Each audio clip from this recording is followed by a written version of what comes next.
What significance does the training for transformation political economy model hold for today's global political system?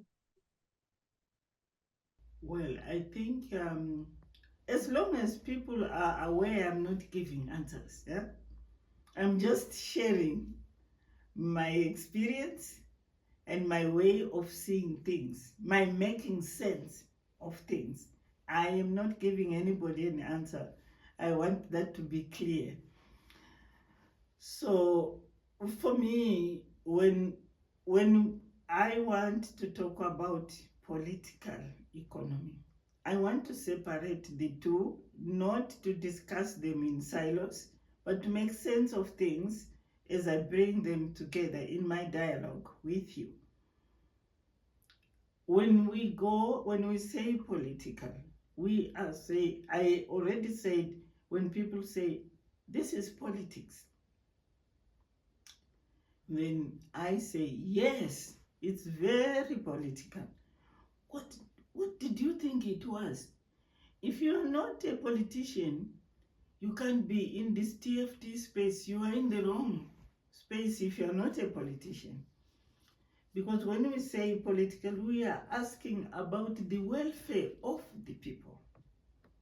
How are people living? The moment you ask people about water, there's no access to water. You have already become political because you care about the well-being of people. And when we go to the economy, people always want to talk about the economy with the markets, the prices, the profits. What do they call it? The stock markets. For me, that is business. People are accumulating wealth. When we talk about economy, we are talking about survival. What sustains our survival? And that goes beyond, much deeper than your stock markets, your bank institution. It is also about our planet, which is not expanding. Hence, we would say the survival that is dependent on our environment. How we take care of our land, how we take care of our trees, how we take care of water becomes the pillars of our survival. So that was the motive behind that, creating awareness that production is not happening in the air. The planet is 3/4 water, and the population is growing because of the health standards have improved, but not that much, because now we have cancer, we have all the diseases, we have the natural disasters. But to live our lives thinking we are in control as human beings, it will be a biggest mistake. I remember my conversations with an environmentalist. So we were having a spiritual conversation, and the environmentalist was bringing her perspective. Her name is Heidi. I don't know if she's still in South Africa. So we're talking the story of creation. And then I said, according to the biblical narrative, human beings were the last to be created. And then she said, oh, according to science, human beings were the last to develop, which means human beings are the most vulnerable of, because the others existed well without. And as human persons, we can't exist without water, without wind, without tree. But if you talk like that, people will think you are crazy. Yet it is the truth that is not even covered. I remember one of the women I met, and we were talking about this. And she said, look, when I was growing up, I knew that the mountain was holy, the water was holy, the trees were holy. And then they told me that I was a pagan worshipper. I needed to worship it properly. And now they are coming back again with this ecology, spiritual ecology or eco spirituality. Yet I was raised in that. This is so confusing for me. So I think that's the same thing we're looking at when we say political economy of the environment. What does that really mean? What is that political economy? But the real question here is what sustains our lives? And if we are in critical conscientization dialogues, the dialogues will have to include all creation. Because that's when we realize we cannot, they say they explore, extract, and then it's exploration and extraction. So they dig and they take. But nobody ever covers the walls that are dark. And maybe the danger of it is that people are beginning to talk about another planet where life is. We may not live to witness the new planet, but we are definitely witnessing the destruction of this planet. And we have a responsibility to do something about it. It doesn't matter how small it is, as long as it helps to keep the planet intact, us integrated, and life for all species living with dignity and respect. There's enough space, as Gandhi would say, for all. But because of greedy, the spaces are shrunk, the people are hungry, but not that there isn't enough to feed us, but because of greedy. And if we don't learn that we can't be greedy with the environment, it will be a sad story for generations to come. There will be nothing left. That's the notion behind the political economy of the environment. This is going to take us straight to my next dialogue with you. What are some of the challenges facing the global south? With your experience, with your traveling, and with the opportunity you've gotten to work with people who are working in the global south. Um, you know, you made me think of this thing they call coloniality. Hmm? We want to see the problems as if they started with colonization and they ended with colonization. Because coloniality is the continuation of colonization in our education, in our systems, and so many. We need to take responsibility too. How is it that what is valued the most is my accent of English, my accuracy of how I articulate myself and present myself? How is that a child who goes to a university in Africa is measured against a child who went to Harvard? Which university did you go? Harvard? Oh, interview the Harvard one first. Lagos? Nigerians, they are. Mm, just make sure that that certificate is legit. Yeah? So I'm using this example. And the person who is saying that is not a European. It's you and I. Check that out. Make sure it's legit. You can't trust. If you can't trust the system that you have, then why do you want to be part of the system?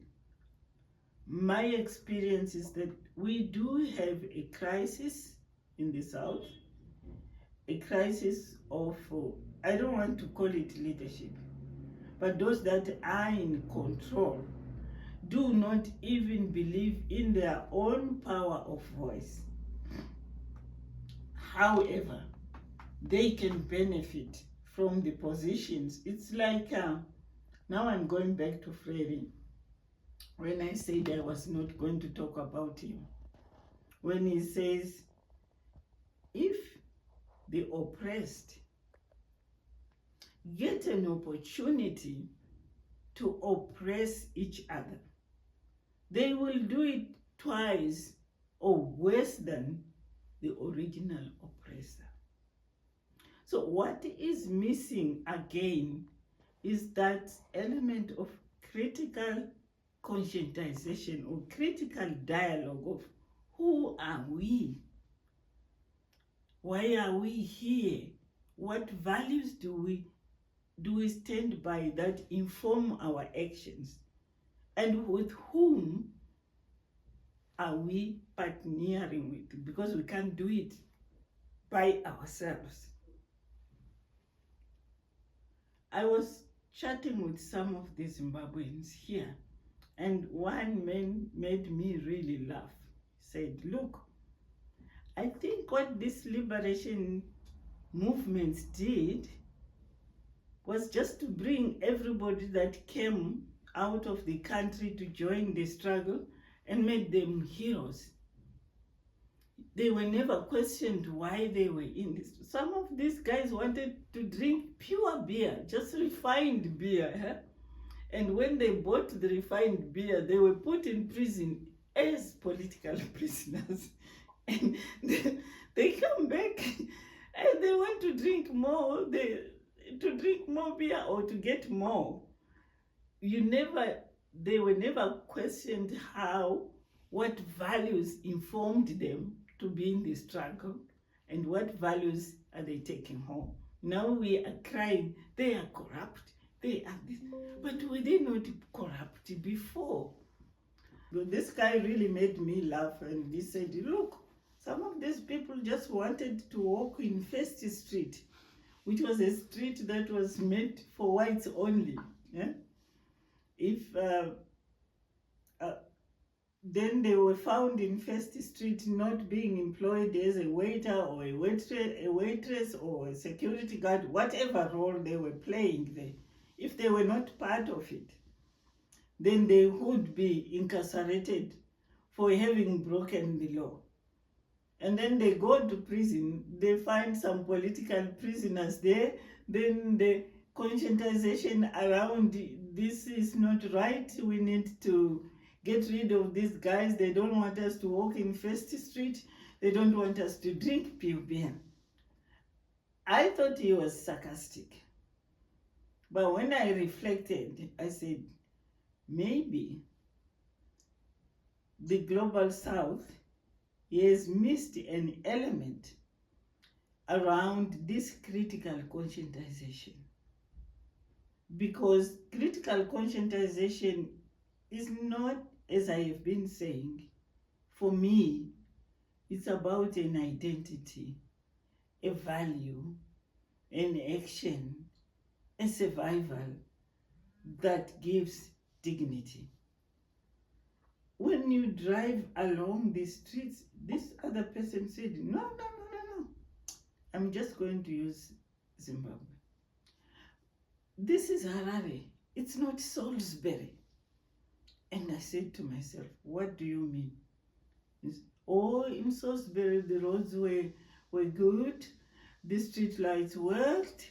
The sewer system worked. And then I said, yeah, but how many people lived in Salisbury? Oh, there was control. I said, okay, whom do you want to take out of Harare so that it becomes Salisbury again? Although the conversation was like that, when I look at it, I'm reflecting on your question. What is the problem of the global south? It's a generalization and nobody should take it as if that is what it is. It's the way I see things. I, I was last week but one with the Grail sisters in a town called Chitungwiza in Harare. And these women have organized themselves as Women Water Project. And their purpose is to secure safe water in their suburb. And then I was asking them, how come? And they were bringing on so many issues. I said, water is about women. How come you have not gotten yourself a woman counselor to represent these issues in the local government? And the whole issue of patriarchy, masculinity, and corruption and bribery, intimidation, fear. As you were saying, young men now join crime of abducting people and claiming money. But we see that in our governance systems and structures, people work with their relatives. There's always tensions behind who is ruling and why they are ruling. And sometimes that takes away the focus from what it should be to that kind of nonsense. I was laughing yesterday. I saw this group of white South Africans who claim that they are being racially segregated. I cannot qualify their statement or condemn it, but my opinion is that it's white supremacy. They are missing it in South Africa. I can make them angry by my statement, but I respect me. So those are some of the issues that the Global South will just have to live with those elements of coloniality. The other element for me was mentioned in the CEO forum on the Africa News. If there are many of you from Africa that are going to see this, check the CEO forum in the Africa News. The Global South exports raw material. We don't process our products. Not because we cannot, but because the system and the structures that were in the past were not dismantled. It would not cost anything if the Africans would say, yes, the minerals are here, let us mine, you set your processing company here, and you train the local people to do this work. It will not cost them anything. But sometimes they sign agreements with the small notes that they they did not look at. I remember there was a whole thing in South Africa about chicken. I can't remember whether the Americans didn't want to eat thighs or they wanted to eat breasts and all the chicken thighs were being exported to South Africa, and South Africa was importing the chicken thighs. And the chicken industry in South Africa was protesting against that. I didn't follow the story, but I'm just using it as a highlight. How do you do that to yourself? So when I was facilitating a discussion with mine workers, I said, how many of you work in the diamonds? Everybody, diamond mine, everybody was there. But how many of you got diamond, your grandparents got diamond rings since it was your grandfather who started? No. Your mother had a diamond ring? No. Your wife has a 20 carat diamond ring? No. But the diamond is being mined in South Africa. Huh? So when it's processed and brought back, it's so expensive that the miner themselves, the one who digs the diamond, cannot have access to it. I think the African Forum has started making that noise. The Indians started with Gandhi, who simply said, let us weave our cloth. And then the Manchester workers were laid off. But did that liberate India? Yes. The Indians believe in themselves. Now they are one of the fastest growing economies. So the global south must learn, or conversations, critical dialogues around resources, the extraction, exploration, extraction, and exporting. So that's 3 E's. But maybe they need a P. EEEP, processing. Maybe they need processing, and then export processed goods. And my other, I don't know if this will be safe for me to say, but let me just say it. Dambi Samuel asks a critical question: is China our friend? Is China a friend of Africa? The way they dig, the way they exploit the workers.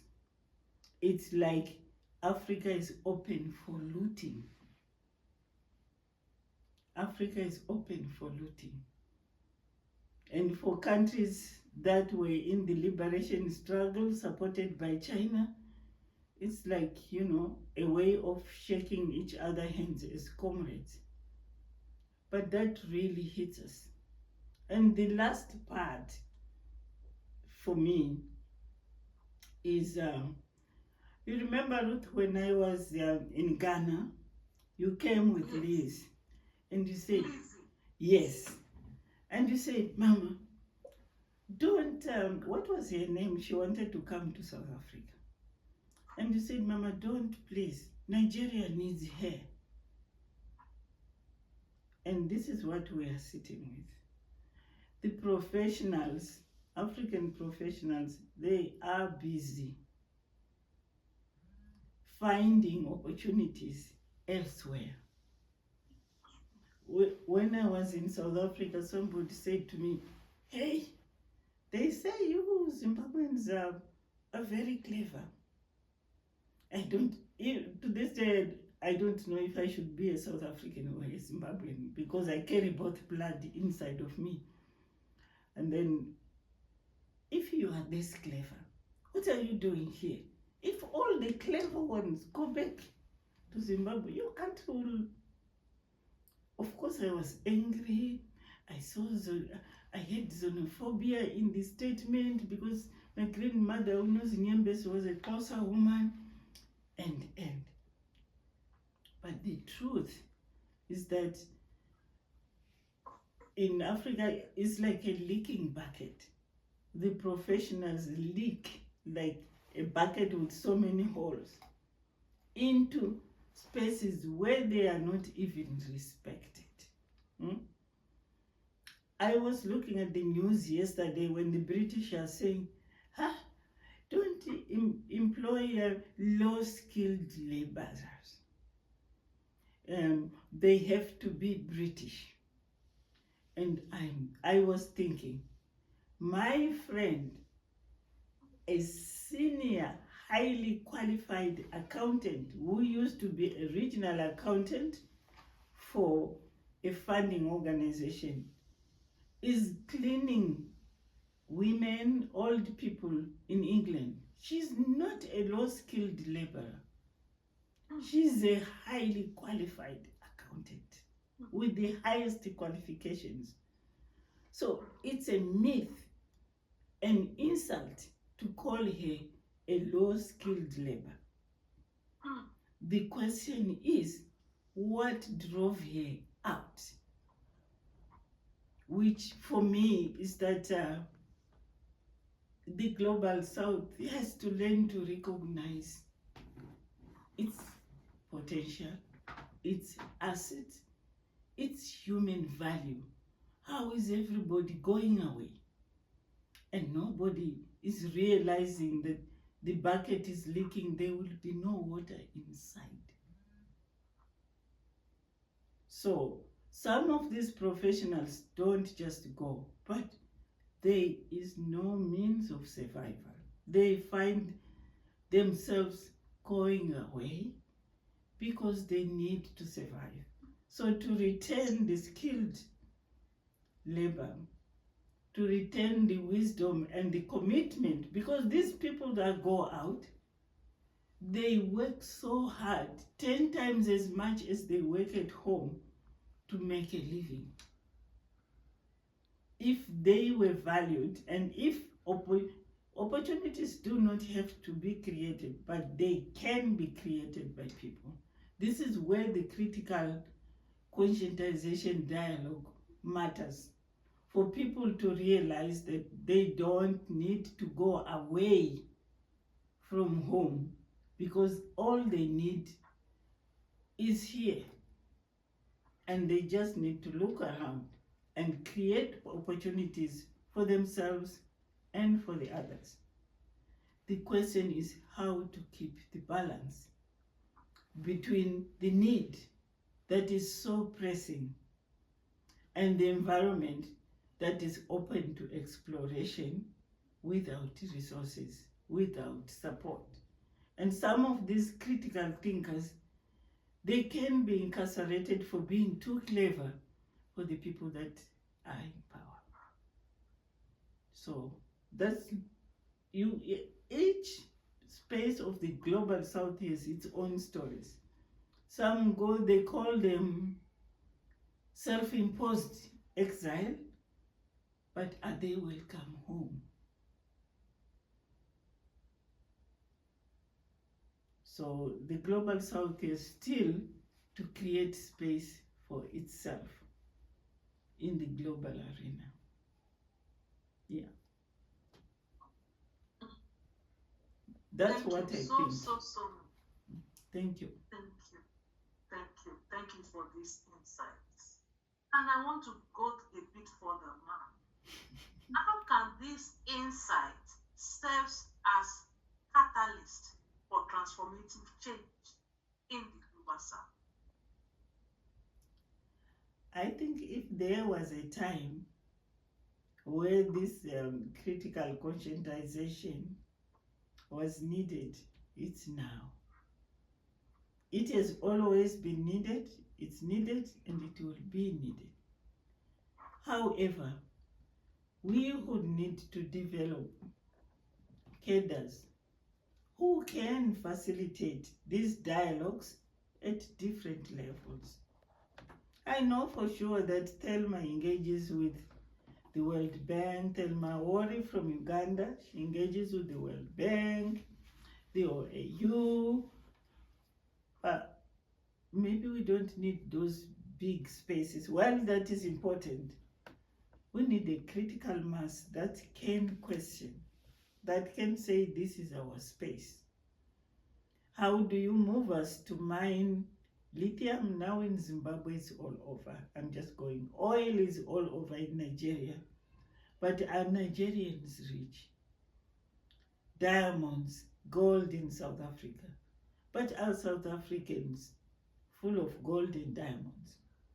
So we need a critical mass that can question use their power of voice to claim. They said, I liked what Winnie Mandela, who is a controversial figure to some in South Africa, but she's a heroine for me. When she said, you have to find a reason to live for, but that is also a reason to die for. But that's also what Mandela said. And that's also what Gandhi said. And that's also what Martin Luther King said, Junior. So you are looking at people who realized that in this life you need to reach a position where you are saying, in the scriptures we use Esther, if I perish, I perish. But when you get that spirit of saying, this is what I want to die for, you also realize this is the reason you want to live for. Then you live purposefully. So we need a critical mass of, in my opinion, people who want to engage in that way. When I read history in terms of the struggles for anti-colonization, there was a movement that united everybody against colonization. We still need that kind of movement for critical conscientization, for critical dialogue that will take us out. In the villages, my sister tells me this story. I used to take my baby to the base. We cooked for the comrades, we gave them food, and that's how the guerrilla warfare were fought in different countries with the support of the critical mass. How come we don't have that in the critical conscientization of how to retain our identity, dignity? Because we don't have it. We can claim, but it still gets eroded when we are dependent on the other to be. And when Obama was writing his promised land, he said, I was shocked because I went in there thinking that I will save the youth, but I found myself signing executions for young people. So that kind of shock, this is what we are living with. Is this the freedom that Africans were wanting post-colonization? I don't think so. Is there potential of questioning this? Yes. Are there people willing to do it? I don't know. But maybe through these conscientizations, it can help. Through acts of faith, it can help. The things, I was with,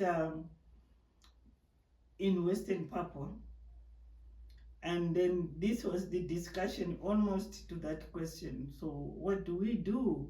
The soldiers are deployed everywhere, and in some villages, the population of the soldiers is more than the civilians. So that's how the grip of power is on the people that are on the periphery, but the ones that could be the majority and the ones that are yearning for justice. So the grip is like they are in the mouth of the lion, but the mouth is open, because the moment it's like a crocodile, the moment it closes you in, you are gone. So one of the insights I took from facilitating that dialogue was that let us study the Constitution. This is them discussing. Let us see the freedoms that we are allowed by these constitutions and use those freedoms as the stepping stones that will take us to where we are. Because if we start out there, incarceration is there. So these freedoms, let's see how to expand them until we create a safe platform to take the major step. So all I'm saying is that it is a process. But as Philip was, who is my other spiritual friend, said, if you see green grass growing between the cracks, if you decide to nurture it, before you know it will have covered the whole floor. And I'm thinking that opportunities are there in the global south. Sometimes we don't take time to notice them. But if we have facilitators of critical mass of questioning and acting, you don't undermine the work that you are doing in Nigeria, Ruth. We're looking for, I don't know how many routes in Nigeria and in Africa. I don't undermine the work that Maria is doing in Indonesia. I don't undermine the work that Regina is doing, just to mention a few. But if everyone would do something small and significant, before we know it, we will have this critical mass that questions inequality, even the global north, global south thing. It can be addressed. Africa is rich, a rich continent with poor people. I don't understand this. But when you look at the political economy of just exporting raw material with the lowest value. My mom used to grow cotton. God be with her soul. She's no longer there. It was hand-picked, which you know would be grade A in the market. But when she took the cotton to the market, it would always come as grade B or C. But and then it would be exported as raw. She has already been cheated by the system at home. But when 100% cotton dress comes, my mom wouldn't afford it unless I buy it for her. So we need to simplify the political economy for the global south. Simplify it to those small things so that people can make sense of things and see how unfair. I was working with farm workers, and so I asked them, how many boxes of apples do you pick? And then they would tell me, what is the cost of the box? And then they would tell me, what is the cost of a kg of apple? Then they would tell me. So if you are, how many workers are you that pick apples? Then they would tell me. Then we would work those figures out. How much are you paid? And then these workers realized that their labor was paid in the first week, 3 to 4 days of work. The rest of it would go to the farmer. But if you were to facilitate a process with the farmers as well and say, what does production cost, maintenance cost, still you will see that there is another story. But the stories of Africa within production are never explored to unpeel all those layers. So there is a lot of work in terms of critical conscientization dialogues for the economic ownership and control of the global south. Now they have this, what they call Great 20, the BRICS. Who is being beaten by BRICS? Is South Africa really benefit, or it get hit by Brazil, hit by Russia, hit by China, being bricked left, right, and center? Now they have started these conglomerations. They do make sense. But are they keeping the balance? They do make sense in terms of challenging the power of the United States or the North. But in that process, the North is still there. Russia is not a small power. Britain is not a small power. Brazil is not a small power. So we're just looking at the rebirth of the systems, not to dismantle, but to set up alternative. Still, extraction and exporting. Extraction and exporting. That is what happens. Yeah.